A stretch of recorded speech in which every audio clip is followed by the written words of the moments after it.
Welcome to the Over 40 Alpha Podcast with your host, Funk Roberts. We are live, and welcome to the Over 40 Alpha Podcast. And I'm your host, Funk Roberts, former professional athlete turned fitness, health, and hormone expert and specialist for men over 40. And this podcast is specific for you guys in your 40s, 50s, 60s, 70s, 80s who need to transform their lives, who need to enjoy the next 40, 50, 60 years of your life, doing the things that you may not have been able to do in your first 40 or building on the things that you have done in your first 40. Either way, we have just begun. We've built the foundation of our life, mistakes, experiences, skills, techniques, losses, wins. That's just the foundation. Because now at 40, we are now ready to take that foundation that we built on, no matter where we're at, and take it to a next level, take it to the ultimate level, take it to a level that when you die, you leave a legacy that is unmatched, something that you are so happy that when you look back at your 100 years, you say, man, what a great life. I did exactly what I wanted to do. First half of my life went this way, but the second half, I really ended off with a bang. And that's what we need to do. In order to do that, though, we have to be in the best health we can be. We have to optimize our hormones. We have to optimize our health. So this podcast and the people I have on this podcast is dedicated to using the pillars, right? Exercise, nutrition, sleep, recovery, mindset, supplementation in some parts, and of course, hormone balancing and increasing your testosterone levels naturally. But today, we're going to dive into the mindset piece. And I'm really excited about mental health and who we have on today. Today's guest is Dr. Paul Rivera. And Dr. Paul Rivera works with the Latino community. He's a Latino man, and he works with both Black and Brown community. But today I wanted to really talk about the Latino community because what's going on in that community. I know that there are some of you who are listening right now who are Latino. And I know that, oftentimes you may not be represented in the way that I could represent you because I'm not Latino, but I want to make sure that, everybody's heard, everyone, understands what's happening. But what you'll soon find is it doesn't matter if you're black, brown, red, yellow, if you're a man over 40, we've all are experiencing the same things, right? Just in our own culture and community, but everything that we experience are the same. And the answers to everything that we want to become are the same. Right? It's all the same, which is why I love the fact that inside the Over 40 Alpha program, over40alpha.com, you can join for $1. The community piece of that is so important. You get workouts, follow along workouts. Yeah, you get nutrition. Yeah, we get weekly coaching. Yeah, you get the recovery, sleep, all that stuff. But it's a community, right? Men in their 40s, 50s, 60s, 70s, 80s coming together, all religions, all backgrounds, all cultures, all colors, all shapes and sizes. But we don't talk politics. We don't talk religion. We don't talk pop culture. We don't talk any of that crap. No judgment. It's all about iron sharpening iron. Because in the end, no matter what culture we are in and who we are, as men in our 40s, 50s, 60s, 70s, here to provide, protect, procreate, we all are on a journey to being the best we can be. And having that support, having that help, having the guys who, hey man, I'm on the same journey as you. And if you messed up, don't worry. I've got my hand here to pick you back up. I'm here for you because we're all on the same journey. Nothing beats that. And sometimes as men, we don't embrace the fact that there's people around us who will help us, who will allow us to be vulnerable, who will allow us to grow as men. And so today, having Dr. Paul Rivera, who is a co-founder of Be Act Change. And this guy is an unbelievable speaker and a wealth of knowledge in so many different areas. He's a father. He's an entrepreneur, a professor, a strategist. He worked in international development. He's a mentor. He used to be a diplomat, a lifeguard, a paramedic. He speaks 6 languages fluently. He's a black belt in martial arts, former wrestler, father, economist. I mean, he is the epitome, if you look at his resume, of masculinity, machismo, right? he that's what it is. It's about having a wealth of knowledge, but being able to be vulnerable. And through his own journey, his own struggles, and understanding what happened to him as a kid that was kind of keeping him from moving forward. He's, like I say, he's been able to, mobilize over $1 billion to impact marginalized communities through his Be Act Change that he has with his wife. And he's got amazing perspectives when it comes to the Latino community, right? Latino masculinity, which is basically what we're going to talk about, and what's happening in Latino communities for men, and why is it sometimes broken, right? In regards to why is there so many men committing suicide in the Latino community after the age of 40, right? What do we need to do in order to help ensure that our men, the men in this community, 40s, 50s, 60s, 70s, can show up for their grandchildren, can be there for be the fathers that they need to be, and do it in a healthy way, in the best health they can possibly be, and know that they have the support to do that. And so this is a great podcast episode. I truly enjoyed speaking with Dr. Rivera. We only scratched the surface. But his journey, his what he is doing, his purpose in helping marginalized communities, helping the Latino men, both older Latino men and the Latino men that are in university and the younger generation, embrace what it truly means to be that masculine man, what it truly means to be the person who provides, protects, procreates, but do it in a way that we're not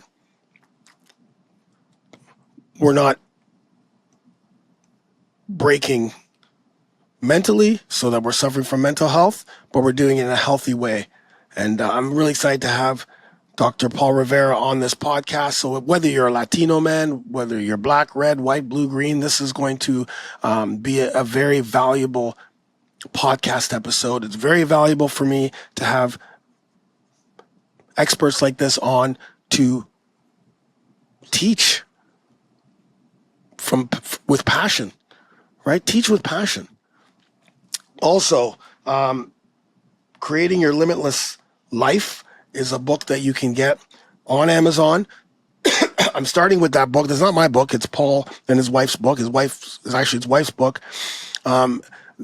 If you're struggling to know where to go in regards to your purpose, finding your purpose, finding who you are, and that next step in how to start the process of being the best you can be, this is the book for you. Called Creating Your Limitless Life. It's on Amazon. You can get an audiobook. You can get the book. There's a workbook in there.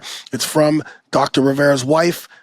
She is the author, but of course they both work together. So I'm going to start off with that. I'm going to start off with, as you're listening to this podcast, if you're listening or watching, go get the book. Go get the freaking book, because it's all going to make sense while you listen to this podcast. And I'm so happy that you're here, and I cannot wait for you to meet Dr. Paul Rivera. Sit back, listen, and let's talk about Latino masculinity and how we redefine that for men over 40. Enjoy the podcast. Welcome to the podcast, everybody. One of the things that happens to us at our age, 40, 50, 60, 70, is when we start to look back at how we grew up. I'm 55. I personally think that we lived in the best generation. We still had, a lot of us still had our parents together. We would go outside and play. So there was a lot of great things that happened as we were younger, but we also grew up at a time where technology really rapidly took over, and we were part of that, like the bake machine, microwave, and then all of this stuff happened really quickly. And I think that as men, we started to move further away from provide, protect, procreate, our purpose for being here, because the older generations in the 20s, 30s, 40s, 50s, 60s, the family unit was so solid, right? The family unit was the thing. And our role inside that family unit was something that we were proud of. That was our purpose. But along the way, we lost that purpose. And along the way, we also lost our identity. And I think that today it's really important because I think that stands true amongst all cultures. You know, I'm black, and in the black community, I see it and saw it very clearly. That purpose kind of falling away. It happens in East Indian communities, Latino communities, European communities. I think every single culture has experienced this. So today I'm excited because we have Dr. Paul Rivera to talk about the Latino experience, black and brown experience, and I'm so excited to have you here. Thank you so much, Dr. Paul Rivera. Good to see you. It is absolutely my pleasure to be here. Thank you so very much for having me. No problem. So let's get started. So why don't we talk about what kind of got you inspired to talk about this, right? Redefining Latino masculinity. What is your origin story? I will tell you that getting to this point where I am comfortable and really wanting to talk about these things has been a long road for me. I always knew in my family that I was very different. So, I come from an immigrant family. My mom is Mexican. My dad's from El Salvador. And, it's the traditional American story. My parents, even though they're both from other countries, they met in the US. They met because my mom's father and my dad's brother worked in the same factory in Los Angeles. And that's how they came to be, right? My dad was a diesel mechanic for his whole life. He's still alive, but he's retired, right? But he was a diesel mechanic for his whole life. My grandpa was appliance repairman, but like heavy AC repairman. So I grew up in like this really blue collar kind of environment where your worth was measured by your tangible output, right? Like how much did you produce today? And I always say that my dad loved his work because he could come home every day. And when you ask him, what'd you do today, Dad? He knew that there was something that was broken and he fixed it. You know what I mean? That inspiration that comes from, I did that, And as you said, us Gen Xer types, I think in a lot of ways, we're sort of the luckiest generation because we were at this cusp of technology where, we were at the forefront. We've learned to adapt from going to a completely analog world, and we've made that transition into the digital, and that is massive, but it's not the generation that I was brought up in. It's not the values that I was brought up in. So as you said, I was always the kid who wanted to be the intellectual. I have a PhD in economics. I wanted to learn languages and I wanted to travel and I wanted to do things that my family felt were very unsafe. I wanted to travel. I wanted to see the world. I wanted to go out there, So I was always the black sheep, and black sheep in the best sense, because, my family is very proud of me, but they just didn't understand who I was. And they didn't understand my concept of what I wanted to be as a man. Right. So I was always the guy who was, even as a kid, like I was a super romantic. And for me, I always wanted to not just fall in love, but even as a kid, I wanted to have a partner in life, and that was a real different concept from, for example, even what I saw in my own parents. Very, very much traditional gender roles. I always thought that my parents had very little in common with each other. And it obviously became true because my parents split up like 5 years ago. After almost 50 years together, they got to the point where, they just realized they weren't the right fit for each other anymore, And so that's one of the things that really started me on wanting to be the person who talks about these things. I was a professor for a long time. I've talked to young guys for a long time. And I see that so many of these struggles keep coming back. Like there's always that struggle between who are you as a man? What do you represent to your culture? What does the Latino community, in my case, put on you as, what is an appropriate thing for a man? And, I found that so much of that burden that is placed on guys is impacting us. It's impacting our health. It's impacting our mental health. It's impacting our ability to be satisfied, our ability to achieve a kind of comfort and happiness that we're actually contributing our greatest value to the world. And I think that, it's sort of a convoluted origin story, but it really came to me that I need to be out there, because I realized that it turns out that I think there are a lot of guys like me out there, and almost none of them willing to talk about it. So I saw it, I took it as my responsibility. It's my job. Now I got to be the one out there. I got to be the one talking about it. I got to be the one showing guys that there's a different way to live your life, to think of yourself, to conceive of your own value. So here I am. It's actually a big part of what I do as my business now. So, and as I said, I'm so thankful for venues like yours where we get to talk about these things and guys get to hear it. So yeah, that's incredible. And like you said, so what you're experiencing or what you experienced or what you saw does happen in different cultures, but we have a lot of Latino men inside the Over 40 Alpha Brotherhood that listen to this podcast. So for me, I just want to understand, like, what is the role of the male in Latino culture? Sure. Like even today, but what was it like historically? So there's if you follow social media and all that stuff, there's actually a bunch of accounts from Latino guys. And the word that comes up a lot is stoic, right? So the expectation and stoic means that you are unmoved in the face of danger, that you have this sort of calm strength about you, and there's nothing wrong with that. That developing that resilience to the things that life throws your way is great. That is strength. But the other side of it is that it's also strength to be able to say when it is that you're feeling vulnerable, when it is that you're actually not feeling strong, when it's okay to say, you know what, I need to take a minute, or I need some help, or I'm not doing okay. That is also strength. That's strength in the sense of, I know myself, I know what I bring, and I know when something has pushed me beyond, right? And so it's such a fascinating concept in terms of the role of men in our culture. We're still seen as we need to be the provider. We need to be the one who is always strong. And that's the sort of central tenet that I see. And that's what's really hard, because it's something that shuts down conversation, right? And that's really the expense of it.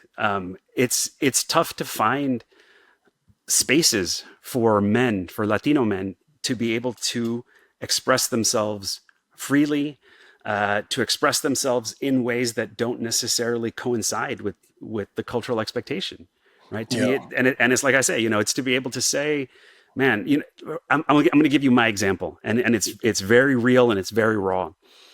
I found out yesterday that one of my best friends has stage 4 cancer.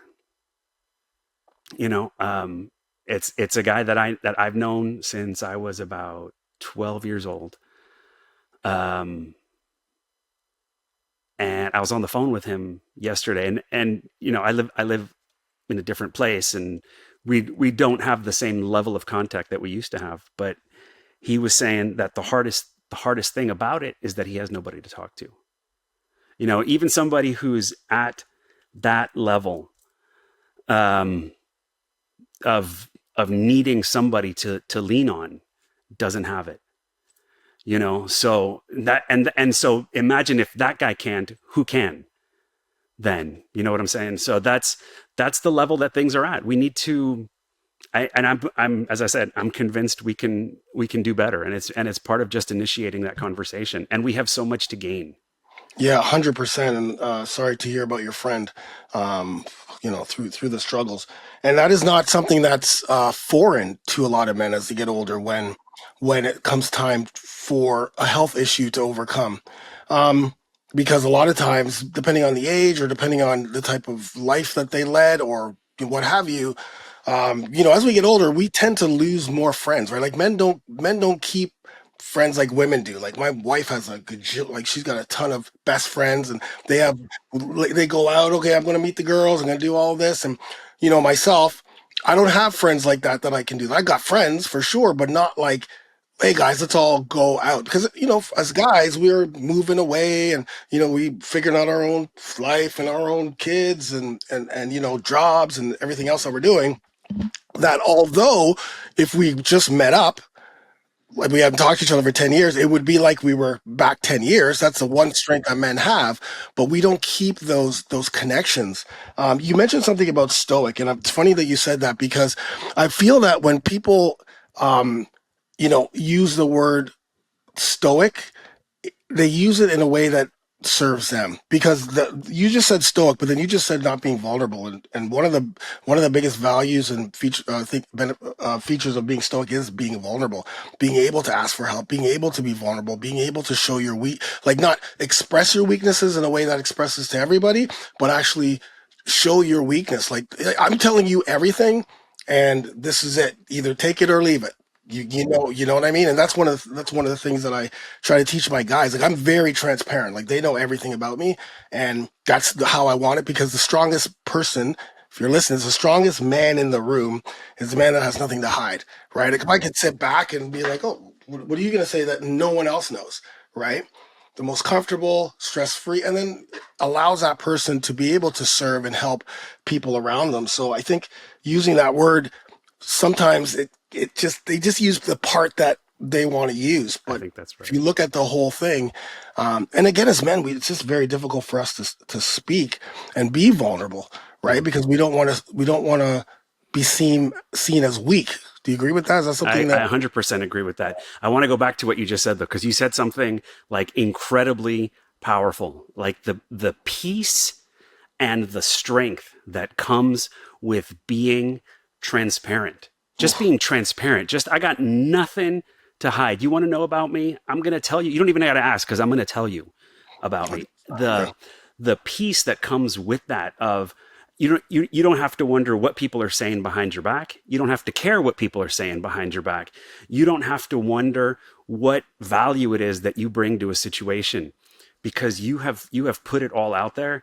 That is I mean to me I think that's the key. That transparency is the key. That's what gives you the leverage to be yourself and to bring your best self to every situation. I think that's the root of the power. That's also, I think a lot of men suffer at the end of the day from a kind of fear. It's a yes, fear, and that ability to just be transparent is you taking that fear and taking control of that fear, and I think that's a, if you can start on that path, you're gonna get there. for sure. Because one of the things that we start to learn as we get older, like we've all made mistakes. We've all done crazy things. Most of us, well, I always say we all because everyone's level is different, right? But everyone's level of crazy, like my level of crazy could be different from that person's level of crazy. But to both of us, we still did crazy stuff. And so when I start to reveal all the things that I've done and like go really dark and like literally sit there and like, yeah, so I was doing this in this place and with this person, that was crazy and blah, blah, blah, blah, blah. And they're just like, oh my God. But you start seeing this, right? You Yeah, start going, I can relate to that. yeah, I can relate. I appreciate you saying that because that same or sort of thing or something like that happened to me. And the fact that you shared that lets people know that they're not alone because most of us think we're alone. Most of us guys think that, well, if I share this, it's going to expose something. But to tell you the truth, I think, like you said, Paul, Dr. Rivera, it's like you feel if you see somebody who is being very vulnerable but still strong and just happy and like that's what you want. that's what you We want. we all want that, Yeah, you know? yeah. And I will tell you that, and like I know that your audience is the 40 plus guys, and I Yeah. think that this message is so much deeper at that level. And we're at this point, I just turned 52. At this point, I've been around for a while. I have a long career behind me already. I've achieved a lot of stuff. And I talk to a lot of guys who are at in this range, and they're stuck. They're Yeah. afraid. They're like, man, you start spinning in your head. You're like, man, I've got my most productive years behind me. I'm not sure if I went down the right path. career wise, relationship wise. I'm not sure. And they're afraid to let go, to sort of bring out that vulnerability and that truth, because they don't even want to know that maybe in their own mind that what they did was completely wrong in their life. Like we're at an inflection point in our lives, where the truth is that if we've done our lives well, we've still got a lot of years ahead. We've still got a lot of productive years, a lot of joy and a lot of love and a lot of value to contribute. So for one, it's getting out of that mentality that your best years are behind. Totally. But the second piece is, it is really worth, guys, having this conversation with yourself, like asking yourself the real questions about, for example, why are you here? Like, what is your purpose? What value were you put here to bring? Because absolutely 100%, each and every single one of us has a unique value that we contribute, right? A unique way of solving a problem, a unique way of approaching an issue, a unique skill that we bring to making the world a better place, And so identifying that for yourself is really, really, really big. And that, through that lens, it helps you see your life, because you will see that even though you may have struggled against it, even though you may not have necessarily done it in the most optimal way, you will find that that core is a thread that weaves through your whole life, through your whole career. The real you, no matter how much society and family and pressures might try to stifle it in you, the real you leaks out. And then coming into that realization and absorbing it, living it, breathing it, is just something that's going to help you bring so much more power and purpose and direction to your life. I will tell you that for most of my adult life, I was a frustrated doctor. Like, I wanted to be a doctor, like a medical doctor. I was an EMT. I was a lifeguard, way back in the day. And I always thought that I wanted to help people, and I wanted to help people as a medical doctor. And life didn't go that way. I became an economist, a professor, a diplomat, and all these things. And then I realized, a few years ago, sort of going through my own stuff, my own baggage, and asking myself those questions, I said, you know what? I have actually helped thousands of people. I know that through my work, I have made thousands of people's lives better. And I'm like, well, and I didn't have to do that by becoming a doctor. I've done that in my own way. I've touched people's lives in my own way, and that realization sparked something so profound in me, because it gave me motivation to keep going. It gave me the confidence to take risk in my life, confidence to make changes that I knew I needed to make professionally. I became an entrepreneur. Physically, I realized, I have a lot of value to give. My work's not done. I got a lot of stuff to do, man. So I got to take care of myself. I got to, and I've always been a fitness guy. I've always eaten well. I've always been fit, but there's always that next level. So that understanding of my own importance in my life, my own importance to those around me, my own importance in the world, that really ramped up my desire to be better in all ways, right? To be a better entrepreneur, a better husband, a better father, a better everything, So it's something that's really asking myself those really tough, existential, purpose, meaning driven questions has been something transformative for me. Yeah, I did something similar actually, and in my 40s, I did something similar. Just because even if we didn't live a great life, maybe we didn't have the best life, and we made lots of mistakes, and it wasn't what we wanted to, or we had a great life so far, and it's been great, but you're at that point, right? Like they call it the middle-aged point, where you don't know, you're at a crossroads in life. Like you said, you mentioned like all your best work was done back then, but that's 100% not true.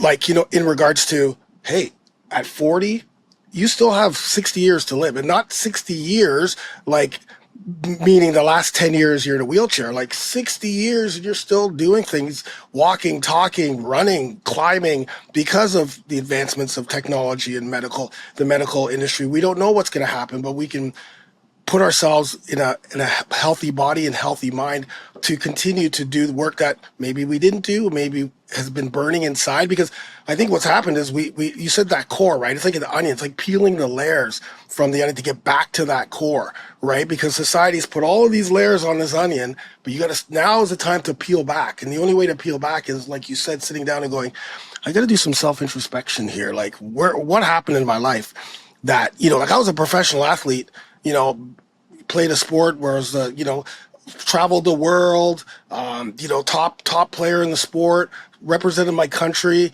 and that was in my 20s. 30s was corporate, where everything kind of started to go downhill in regards to just, everyday life. I mean, I'm retired. I'm not in the limelight anymore, all of those things. And then in my 40s, I think, when I turned everything around, it was like literally the best years of my life. Got married, started my business, took those opportunities where, I thought I was going to be stuck here, but now I'm here. And now I know now at 55 that, oh God, this is so much more, like 75, 85, 95. Like, I got a lot of work to do. Right? We have a lot of work to do. And I think it's that mindset that needs to change first, right? The first mindset is, okay, even though I'm 50, even though I'm 40, maybe you're just retiring. A lot of guys are retiring and now doing something that they love, right? Because they're just, okay, I've got that energy. You got to do inside work first, right? Yeah. You got to go deep. You gotta go deep. You gotta spill some tears on that paper when you're writing things down. Yeah. But know that, hey, okay, this is what was, but this is where we are today, and now this is where I want to go. Right? I think you said something really important, which is that process is tough. Yeah. Oh yeah. That process is tough, and it's not always pretty. Not, as you said, not all of us come from, roses and sunshine. Mm-hmm. A lot of people, a lot of us have been through some stuff, from our childhood days, and you learn, as we said, you learn that you have to be stoic. So you take all of that and you push it down, so, and then you realize that that's what's holding you back, and you have to bring all of those things back to the surface. And they are, man, it stings. It stings, because you start to, it's one of those things where you suddenly have to be in the position of humanizing your parents. Your parents aren't superheroes anymore, and you have to see them for the fallible people that they were or are. You start seeing that your choices and the things that you saw as mistakes, the things that you live with as regret in so many ways, are things that started, frankly, way before you ever made that choice. There were so many forces at work there. And that's in essence, that's the beauty of this whole process, because it makes sense of your past, right? It gives you a timeline and a cause and effect, kind of an understanding. But the thing is that you're here now. You're here now. And so what do you do with all that? And you have to look forward. Totally. Right? You have to, okay, now I get it. I understand why, in my case, I understand why I never wanted to dance and why I was ashamed to dance. I understand, why I gave super vague answers. I used to be the person who gave really vague answers to any question. Right. And it was because I was protecting myself. Right. Mm-hmm. I was the one, I knew that my family and those around me were judging me, and they didn't understand. And so if they asked me a question, I gave just enough information to deflect the answer, and that's it. And I became that person in my life. That's really bad. When I was 5 years old, you know how people do girls do like a sweet 16 party, right? And for us, it's a quinceañera, it's a sweet 15, right? My aunt was 10 years older than me. My aunt's 10 years older than me. And so when I was 5 years old, I was her dance partner preparing for her quinceañera. And it was at my grandparents' house and all this. And this friend of my grandfather's came in one day when I'm practicing with her, and I'm just a 5-year-old kid, right? I'm dancing with her, and this guy comes up to me and he says, in Spanish, implying that I was a girl, he says basically, "You look so pretty dancing." And he said it in front of my dad. He said it in front of everybody. And so we talk about like that whole macho thing. It was like the most unmacho thing that somebody could have told me, right? But all of that, right? And so I didn't unpack all of that. I didn't unpack that situation until I was in my 40s, and I realized why is it that I didn't, that I didn't dance for 35 years? Because I held on to that, and I held on to that shame, and I believed that that was not something that men should do. Right. And it's a terrible, the fact that I can tell you that story now with dry eyes is a testament to how many times I've chewed on it and processed it. You know what I mean? But then you get to that point where so now I get it. Here's my whole past. Here's everything. And so now what do I do with it? Right. Yes. And that plan moving forward is where a lot of guys still get stuck. Totally. Because, you have to understand that you have the capacity to make a different choice. You have the beauty of being 40, 50, 60 is that you have this experience. Mm-hmm. You can make a change in your life knowing that you're not a dumb 20-year-old kid seeing how it works. You know how it works. You've been around the block. You know what you can do. So bringing people to that point of frankly launching. The people think they're jumping off a cliff, and the truth is that at this point in our lives, we're not jumping off a cliff. We're launching to the next level when we make these changes in our lives. So it's been a great thing for me. It's something that I work on with my clients all the time, and it's so beautiful, really, to see guys. Anybody, but to see these guys really come into themselves and really blossom in a way that even they had never pictured before. Sure, because guys, you can still stay stoic. Like that's the whole point. That's right. Is that self-introspection, that going back, that what I like to say is like all of those dark things of the past that you push down, like it grows in the dark, like it continues to grow, even though you try to push it down. But when you bring it to light by talking about it, by writing it down, it's gone. Like it shrinks in the exposure of light. Like it's literally going to be like, okay, here it is. I just got it out. So now it's no longer in the dark, and it's not the boogeyman anymore. Yeah, it's not the boogeyman because the boogeyman's right here. It's actually not hurting me anymore. I'm actually processing this and taking the things that work for me now that I've learned through those times and keeping it, and then getting rid of all the other stuff or things that I want to change. But as you say, you become the true definition of stoic. Yes, 100%, 100%. So you have Be Act Change, and that's focusing on helping Latino men with mental health. It's actually much more than that. It's something that comes from my experience in international development.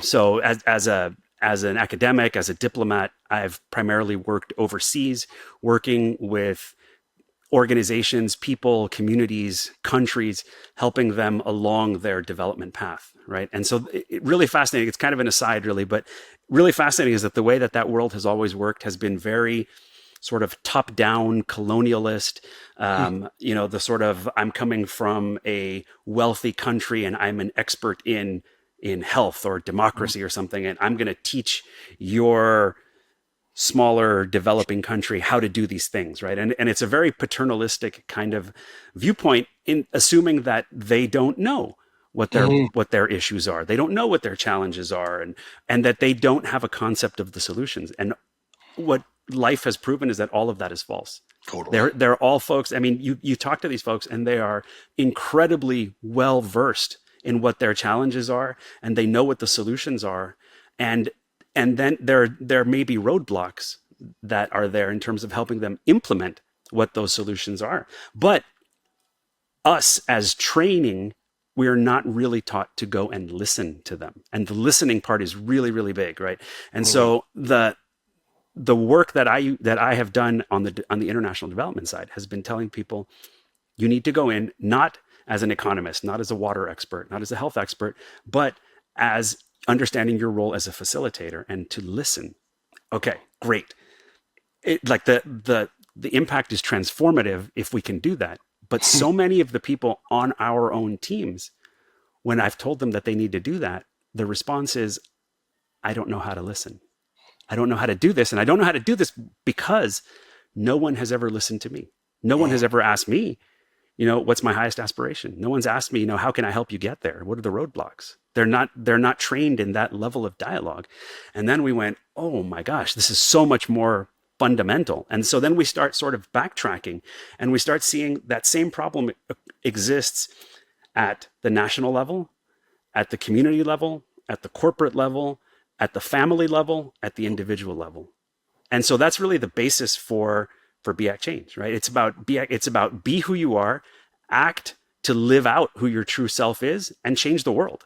Right. And that's what Be Act Change comes from. So we work primarily with what we call sort of high achieving individuals and high achieving groups. And I think that the mark of a high achiever oftentimes is that they don't necessarily identify themselves that way. You know what I mean? But it's the people who are the movers and shakers. It's the people who make stuff happen. And, you know, and when we talk to a lot of sort of Black and brown people, the high achiever person is the person in the family. Who's the person in the family that when something goes wrong, your mama's on the phone, your auntie's on the phone? That's the high achiever, the one who's solving problems for other people all the time, and oftentimes sacrificing themselves for the good of the greater organization, right? So we spend so basically our organization, we say that we're in the business of impacting lives, and we show people three things. One, how to identify their purpose. So how to find out your purpose, your legacy, what's the lasting memory you want to leave in this world. Two, the action plan. How do you align your day-to-day actions so that you can start seeing advancements, even if it's baby steps at the beginning, towards you living out that purpose and legacy. And three, acknowledging that life gets in the way. Life happens no matter what you want to.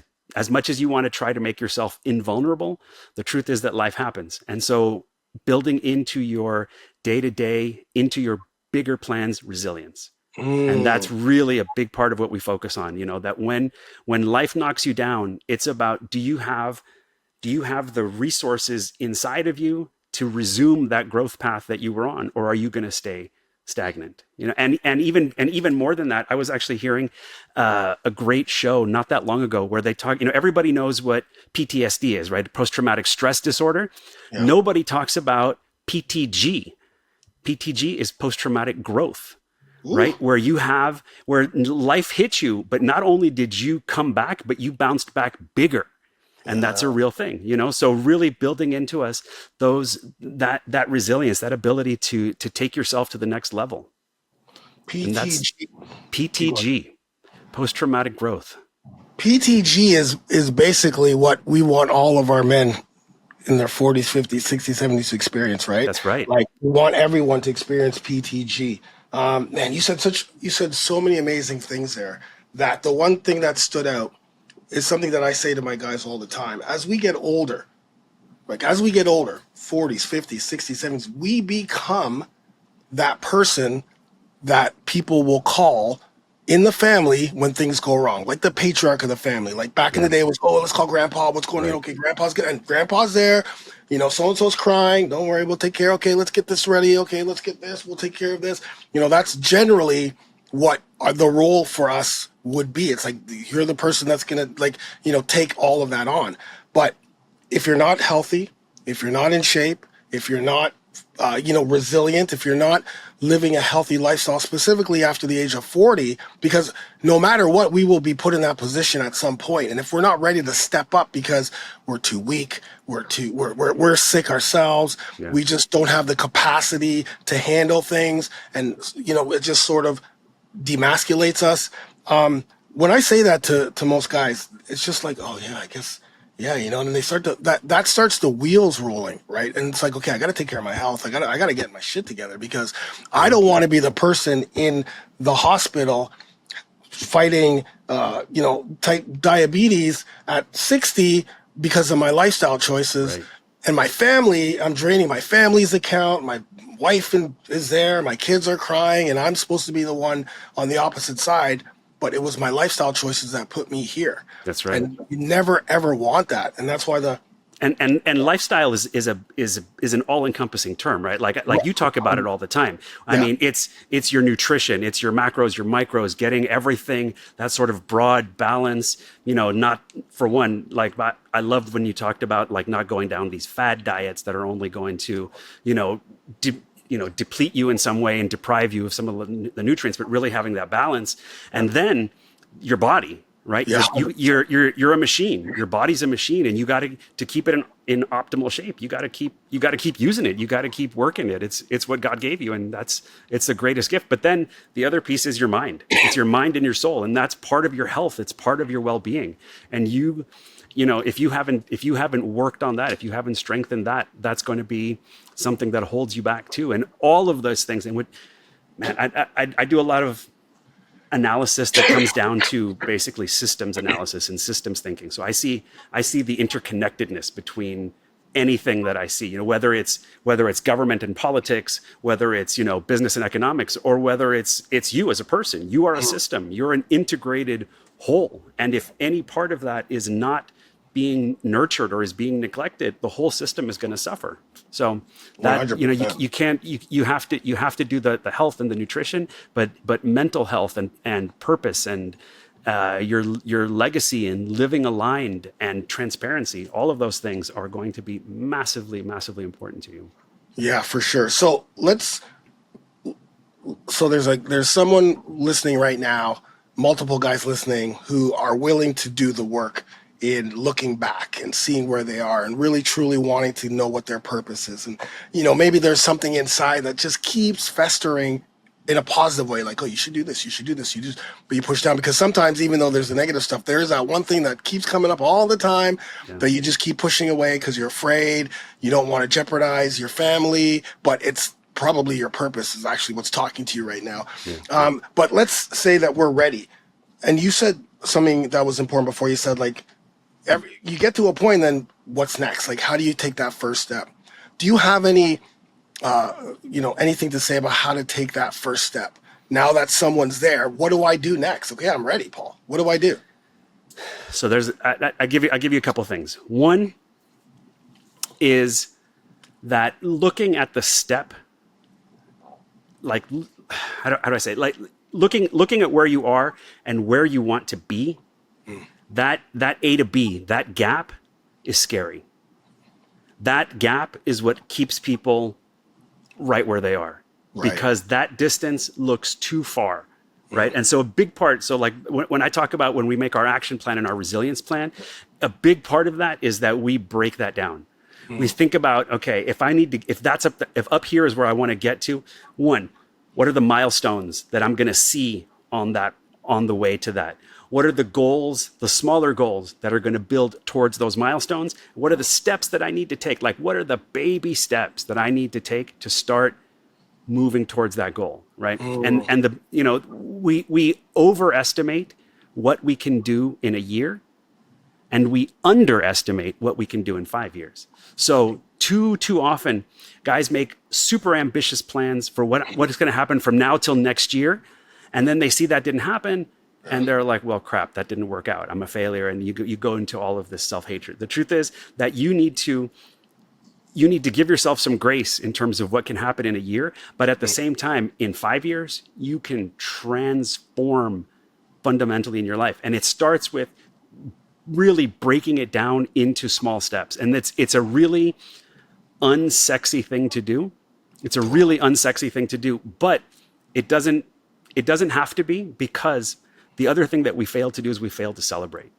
Yes. We only celebrate big milestones. We only celebrate, reaching the summit. And the truth is, we put out a book last year. My wife and I put out a book last year, and it's like birthing a child, man. It's like a serious undertaking to write the book and get it out there, and if all we celebrated was the release of the book, it's very not satisfying. You know what I mean? It's not very cathartic in a lot of ways. So, we celebrated, we came up with a title for chapter 3. We celebrated when I came up with the graph that I wanted to explain this particular concept. You got to have little celebrations all along the way, because that's what keeps you going. That's what keeps you understanding that you are moving and that you're moving towards something that is aligned with you. So my biggest thing is that you can't look at the huge leap. You have to break that down into something that you can chew on today, something you can build on, and then celebrate every step of the way, because that's you living out who you are and, kicking ass to the universe. Yeah. It's so funny you say the celebration, because I have a problem with celebrating, most of the things that I do, whereas like other people from the outside were looking like, oh my God, you did that? Yeah. And for me, it's like, okay, it's done, move on. And that comes probably because as an athlete, my only celebrations were when we won championships, when I won a tournament, Right. you know what I mean? Like it's the celebration the gap starts to increase. Like, okay, I celebrate getting on this team. Okay, great. I'm the captain, but now, okay, I'm the captain of every team. So that's not even a celebration more. And you know what I mean? So now now I want to become a professional. Oh, okay, I got that. But then I know I got to get to work. So I never really celebrated when I was younger, as much as I should. And that carries on to even to this day. I have to pull back and celebrate and just take that moment in. And I still struggle with it. But one of the things that we implemented in our program, because of the importance of celebrating our milestones, like we have so many milestones on their journey to 1 year to alpha or alpha plus or alpha prime, like those are so important. I go extra at celebrating because I understand the importance of celebrating, and I Yeah. understand that most guys won't celebrate either. I don't think that's a male trait to like celebrate every single tiny thing. It's I like, don't oh, think that's it what we're is. supposed to be doing, isn't it? Right? It's not. But no, you're not supposed to be doing it in that way. You celebrate, and you look back and, okay, this is all the hard work I did. Great. You take a little bit of that because you're gonna have to need that resilience, for the next step that you take, and know that, oh, well, I've done it before because I got this. And sometimes you forget to celebrate, you forget that you built up a whole bunch of skills and resilience and all of those things. Oh my God, remember when this didn't work, but you still got it Exactly. done and this Yeah. went down. And then you start something new and you get into the same similar situation. And then you forget, oh, wait a minute, this is too hard. But you forget to look back and go, oh, but I did that over there. Right. So I'm just going to take that with me, put it in my pocket, and now I'm going to move forward to figure this thing out. And so that's still a struggle for me. And Yeah. I got to continue. My wife always has to pull me away and go, let's celebrate that just launched this program. Let's celebrate whatever, which is And good. and it's the acknowledgement. You know what I mean? Yeah. It's, you know what it is? It's birthday burpees. That's a It's 100%. celebration. You know what Yeah. I'm saying? That's a Yeah. celebration. That's an Yeah. acknowledgement that Totally. you've gotten to something. You know what I mean? Yeah. Yeah. Yeah. Even those burpees. Even those burpees. Yeah. So let's go back to the Latino community Yeah. and the men now in their 40s, 50s, 60s and beyond versus the younger men in the Latino community. What is there? What's going on in that? What is there a difference? Is it the same? Do they treat each other the same? Is there respect? What's happening in that community? Man, it's a deep question. So, I mentioned that we do, for example, a lot of talking to universities, and I do a lot of talking to universities that are HBCUs and Yeah. Hispanic serving institutions, and a lot of we meet a lot of sort of first gen type Hmm. kids, right? Kids that they're first gen American, they're first gen college students. They're the first to leave their home in some way. Right.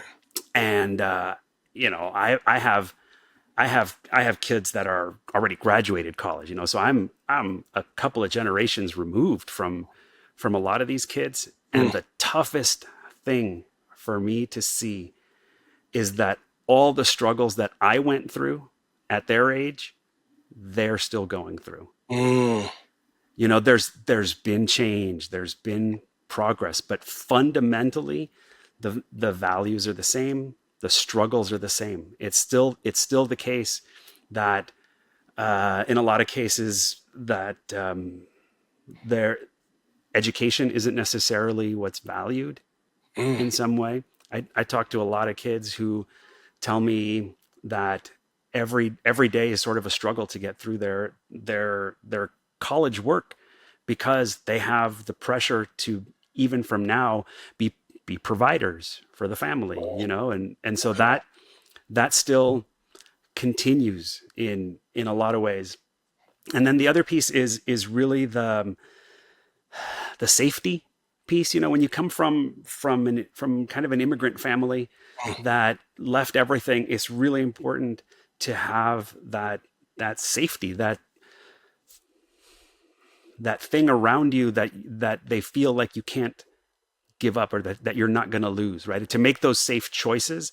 And it's really tough it's the same. I see it the same, that for kids like me who wanted to do something different. I've had the beauty, the blessing. For example, I've traveled to about 115 countries in the world. That was my dream. That's what I wanted to do. I wanted to see the world. I wanted to be part of it. And I was told that it was crazy. It was a crazy thing to want, and the truth is that that's been one of the most enriching things in my life. And I am who I am in a big way because of the travels that I've done.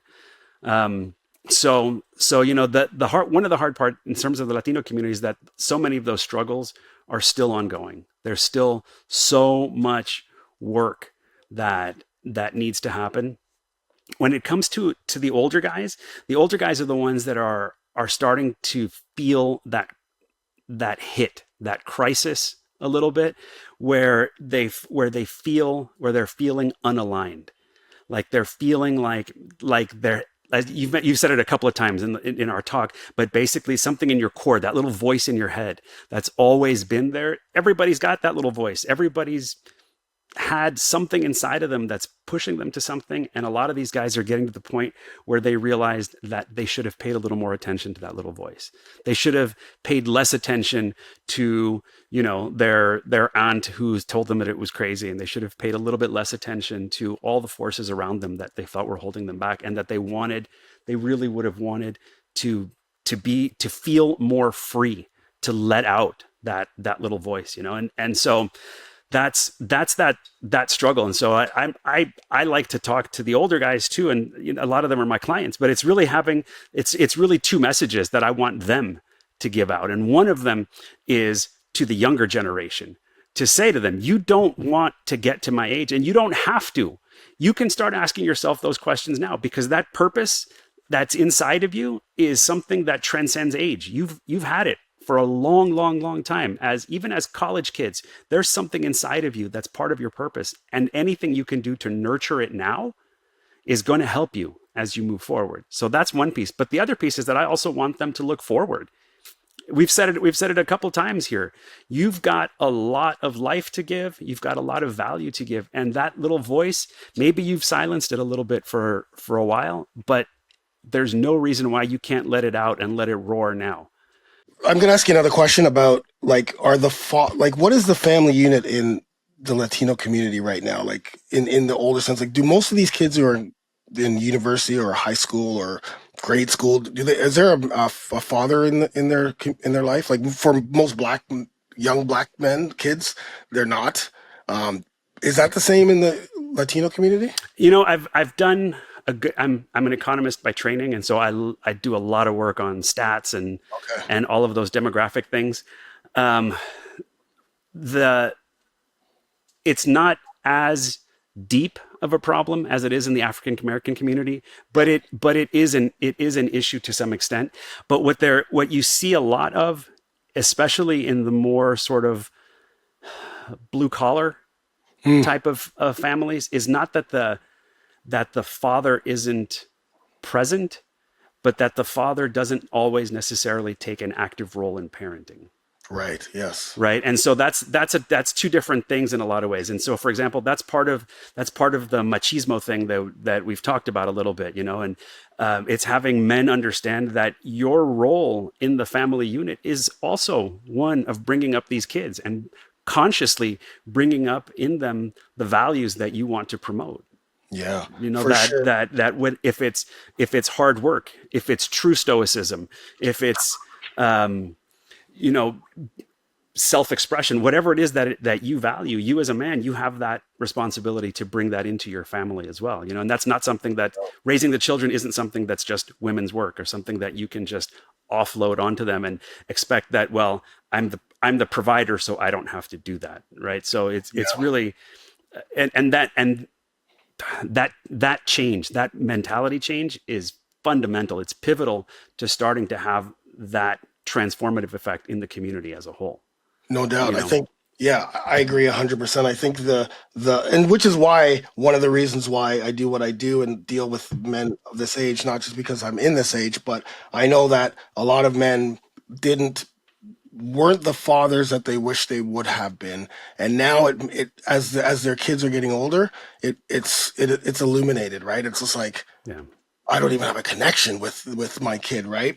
And so, or they broke up with whomever or whatever that is, but to let them know that, okay, again, past is the past, but now this is where you can do the best for you, right? Because I always say that doesn't matter what you say, because as parents, we've said this a million things a million times. They've heard our voice, but it's the actions that speak louder than words, right? It's That's the right. actions of seeing, oh, okay, dad, wait a minute, dad's working out now. Okay, let me just put that in my back pocket. Dad's working out. He's looking pretty good. Hey, what are you doing? No, I'm going to the gym. I'm eating healthier. Oh, Dad, you never did that. Yeah, I'm just, I understand. I want to be there for my grandkids. I want to be, listen, I didn't treat you the way I should have treated you. And, I want to make sure that I can be better for the grandchildren, right? Like those type of actions, right? Oh, I'm, seeing somebody speaking about things that happened to me in my younger years, like, just doing those things,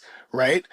You don't even have to say it. It Yeah. becomes very, oh my God, my father's actually being awesome now. Oh, hey, do you want to hang out now? Maybe go out. I want to hear what you're doing in your life.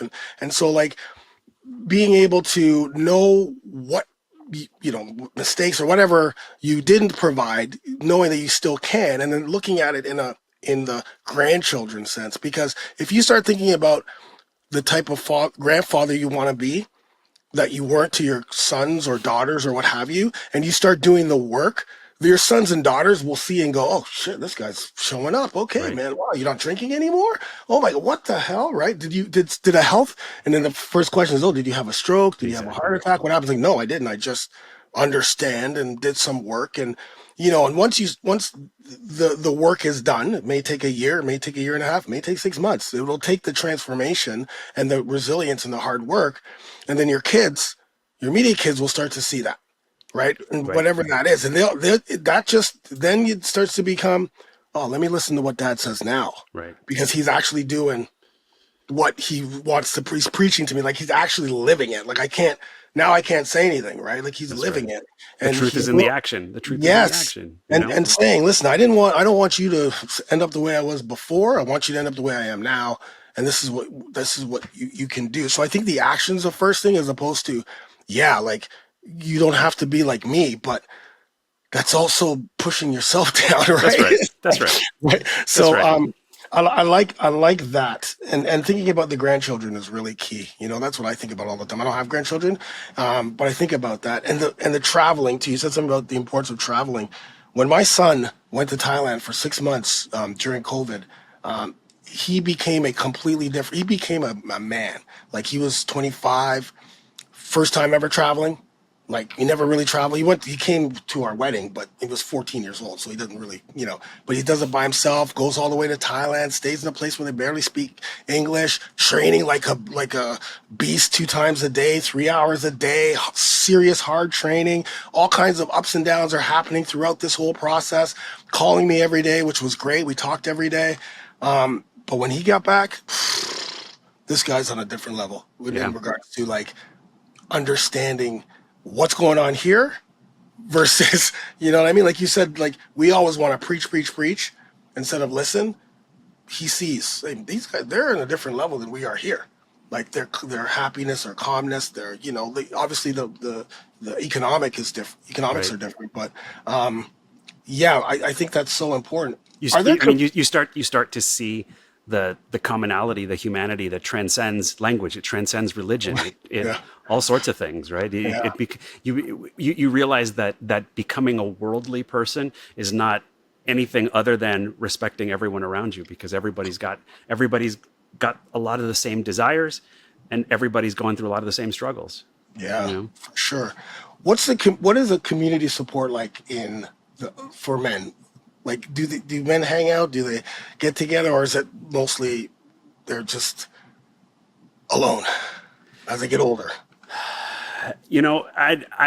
I'm finding that the community support is difficult. It's a challenge. As you said, guys don't feel like they necessarily have that space. Hmm. And the hard part is that even when guys get together, it is company, but it's not necessarily community, Oh, right?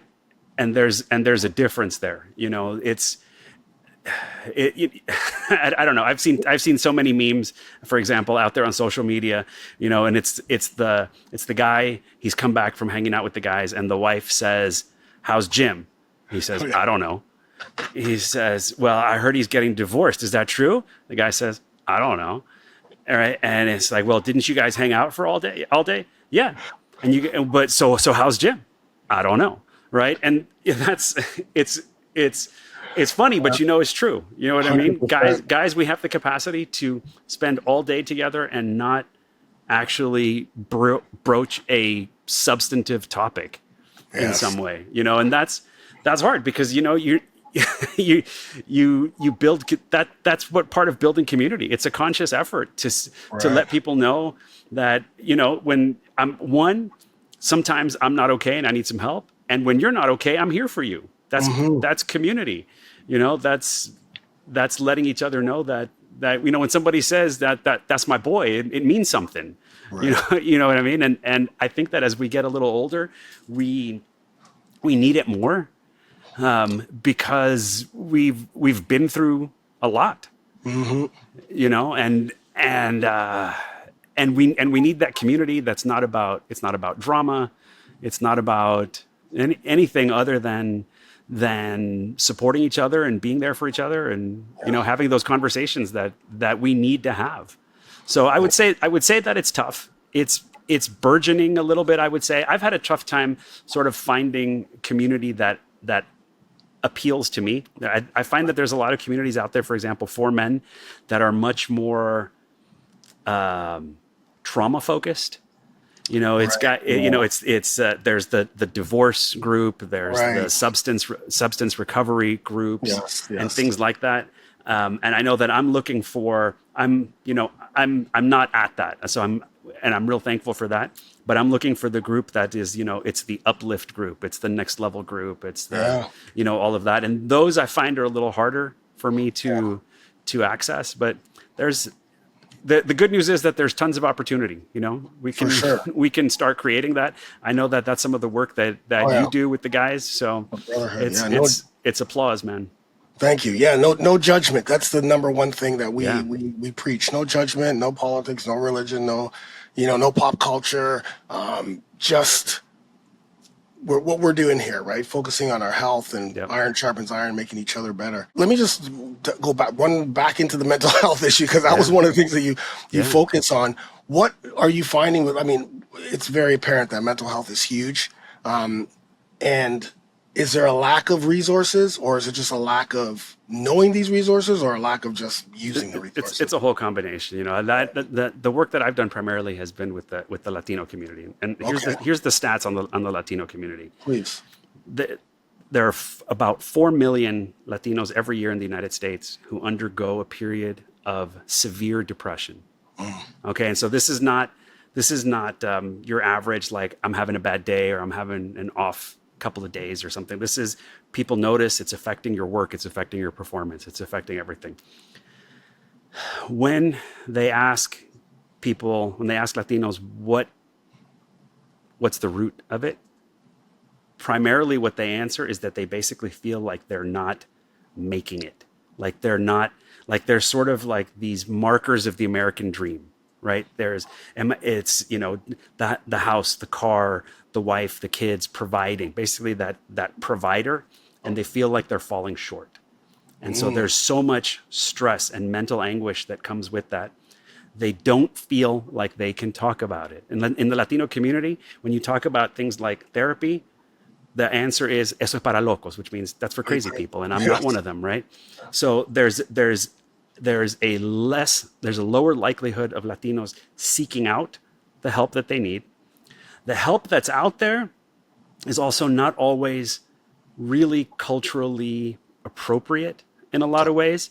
So I spend most of my time in Latin America these days, and I see a psychologist regularly, and it's part of my mental hygiene, and it's not that it's crisis, it's part of my hygiene. What's fascinating, and having done, for example, therapy both in the US and overseas, therapy overseas is much more, like in the Latino community here, is much more, I'm going to say, blunt. Here, direct. No, here. overseas. Right, In, right. Okay. in the United States, it's much more passive in the way that the therapy is about helping you come to the realization on your own. So it's a lot of questioning. It's real slow. It's about not judging what you've done and all of that. And I think that maybe that works for some folks, but Latinos as a culture, we're pretty in your face. We're pretty direct about stuff. Like one of the hardest things, for example, for Latinos interacting in the United States in sort of white culture, for example, Yeah. is sarcasm. Like Latinos have it's a different understanding of sarcasm, and it's a much lower understanding of sarcasm, right? So that sort of roundabout way. Whereas the therapists here are much more blunt. Like the therapist here will be like, tell me about the situation, what you did and whatever, and you explain it. And the therapist here doesn't really have an issue saying, well, that was a dumb thing to do. Well, totally. Like you know what, you messed that up. And like Right. I would rather, personally, I would rather be told that, understand that I messed up and do it differently, than spend a whole bunch of time feeling better about the bad choice that I made in the past. You know what I mean? So 100%. when we think about like Latinos in the United States and even those that do get the therapeutic intervention, it might not necessarily be something that's really reaching them in a way, you know what I mean? So, Yeah. and then the other piece of it is that's worth understanding about Latino mental health and that sort of crisis is that severe depression comes with a higher percentage of suicidal ideation than most other people who go into that severe depression. So it's not only that they feel sad or bad or severely depressed, they feel that way to the point of not knowing if they can keep living. Right. And that is the like the depth of that tragedy, right? That's, if I'm out here talking to Latinos and Latino men and trying to create a different lifestyle in some way, that's the stat that I have in my head. You know what I mean? It's me thinking, if there's anybody out there who's thinking that they don't have value in this world anymore, that they don't have a reason to be here anymore, my job is to tell them that is 100% not true, that you are unique. You have value still to give regardless of your age, and that the world needs what you have to bring. So that's that whole mental health thing. It's easy to talk about statistics, and then it's one thing to internalize that and realize it's not a percentage, it's a person. Right. you know 100%. Yes. yeah. Man, I love this. I'm so happy you said blunt because that's my way of coaching. I coach blunt, and all the time, and that's different from all the other fitness and health people. They're like, they're just, oh, well, maybe you can have a little bit of alcohol, or maybe it's like, no, you can't. And what you did was brutal, but we got to get back on. And, Exactly. like, it's just very like, this is it. It's either this or anyway. So I like that, and I think that works definitely, specifically for men too. Men Yeah. need to know what they did wrong, Right. how to fix it, and let's move on. Like Exactly. that's how you have to. I think you speak to men. If someone's struggling right now, how do they get a hold of you? Where can they find you? Or if they want to listen to more, have more Dr. Paul Rivera in their lives, how do Yeah. they get in touch with you? So there's a couple ways. We have a website, beactchange.com. It's undergoing a refurbishing, but it should be up and live. So that's nice. And you'll see a lot of both me and my wife. This is a business that we do together. Okay. So, which is amazing. It's probably the best thing that's happened in my life for us to to create sort of our work and do it together. And she and I are super aligned in that. So beactchange.com. Where there's also Be Changes on LinkedIn. You can also reach me specifically on LinkedIn, Dr. Paul Rivera. And then we have our book, which is Okay. Yes. Talk about it. The book is called Creating Your Limitless Life. What's it about? And she's the primary author on the book, Esther Zeladon. And it's actually a really nice book. We thought that it was something that would only really appeal to Latino audiences because about half the book is her life memoir. She was, she was born in Nicaragua and she almost died as a toddler, and it was civil war and the whole thing, and sort of her life trajectory coming to the United States and that whole immigrant experience and all that. And it turns out that there are so many people Black, brown immigrants, not just in the United States, but in Australia and the UK and in Zimbabwe, who've like reached out to us and said that this book really spoke to their experience. And then the rest of it, the other half of the book is really the methodology that I mentioned. Sort of the purpose, the action plan, and the resilience, and walking people through it. The we both grew up without a whole lot of resources. So one of the things that we've done is that there's the book and there's the accompanying workbook. The digital versions are on Amazon for 99 cents. Okay. And that's not a promotional price. That's the price. And we've done that because we want to make sure that anybody, anywhere who needs that help and wants to turn their life around into something that has much more meaning, has that access and that resource. The workbook, which is actually really, really nice. We've had a lot of so much impact from the workbook, actually. And I've just finished doing the Spanish translation of it. Okay. So that's going to be available hopefully in the next couple of weeks. And same thing, that's going to be something that's going to be priced that way as well. So that's amazing. So again, where's that book? Because I think that now that you just said that, I think that's the starting place for anyone who's listening right now, who's like, okay, I'm ready to make a change.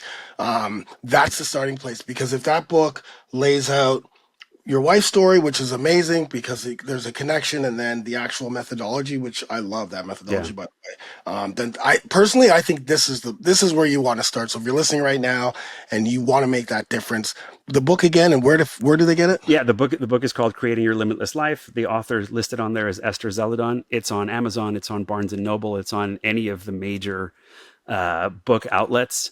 Awesome. There's also the audiobook. If you're into that, it's on Audible. You can get it there. Awesome. Thank you. Yeah. Any last words? No, this has been tremendous. I'm so thankful to be part of this. I love the work that you put out there and the people that you talk to, and I'm glad to be able to sort of provide the additional perspective that helps guys 40 over realize that this is actually, you can make this the best time of your life, and 100%. That's the goal. So I'm just thankful to be here and thankful to help share the message. Thanks so much, and thanks again for being here, Paul. We'll see. You got to be back again. We'll find something to talk about. I'm back anytime. I've only just started. Yeah, exactly. Thank you.